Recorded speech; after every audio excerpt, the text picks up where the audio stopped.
Recorded for us in chapters 16 through 19 of 1 Kings are a sequence of stories detailing one of the epic battles of the Old Testament. But this one is not between opposing armies. This one is between the opposing strong wills of God's prophet Elijah and his nemesis, the royal couple Ahab and Jezebel. We're introduced to Ahab in chapter 16, where the text says he did more to arouse the anger of the Lord than did all the kings of Israel before him. Elijah immediately becomes a thorn in his side when he announces God's judgment in the form of a drought. We see several scenes of God taking care of Elijah, and then we're brought to the mountain of that grand battle between the prophets of Baal and Elijah, where there are sacrifices and God's fire comes down from heaven to consume the saturated sacrifice. After that, the priests of Baal are killed. Jezebel hears about it, and she threatens Elijah's life, and he runs away terrified. Let me try and make some connections here between this story and what's going on with us. There is an evil among us that doesn't care at all about the hardships or the heartaches that it is causing. This evil has robbed us of the opportunities to gather for worship, to gather for funerals, to gather for births or birthdays, to gather for Mother's Day and other significant moments. This evil has forced us to give attention to it and has even asked us to submit to its demands.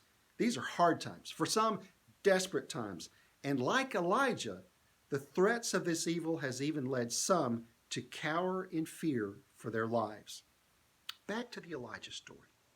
To this harassed prophet, God offers tender care. There's no rebuke, there's only rest and food as an angel comes down and gently cares for Elijah's physical hunger and fatigue.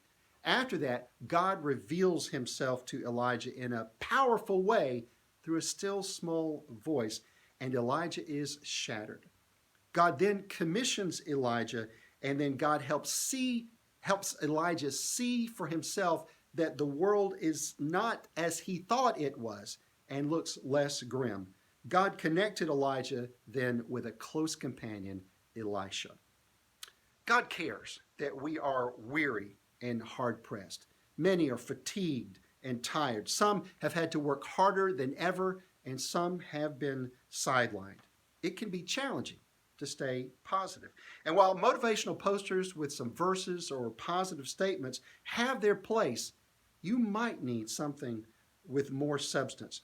You might even need someone with flesh and bone to share your burden. God is faithful. He will provide. There's no hint that he will make it necessarily easy or even obvious. You have to remember that the symbol of our hope is a cross. Your fatigue might be from the relentless daily demands that ask for everything you have and then some. However, your weariness could be from trying to keep afloat things that need to be relinquished or let go or abandoned. You might be holding on to a view of the world like the one that Elijah had and that God challenged. Elijah felt that he was alone. He said, "The Israelites have rejected your covenant, torn down your altars, and put your prophets to death with the sword. I am the only one left. And now they're trying to kill me too." Elijah was wrong. God had to right-size Elijah's view of the world by revealing that he had reserved 7,000 in Israel, all whose knees had not bowed down to Baal and whose mouths had not kissed him. Part of Elijah's trouble was a badly mistaken view of the world. He was holding on to something that was causing him great distress and was wearing him out and causing him to make some bad decisions.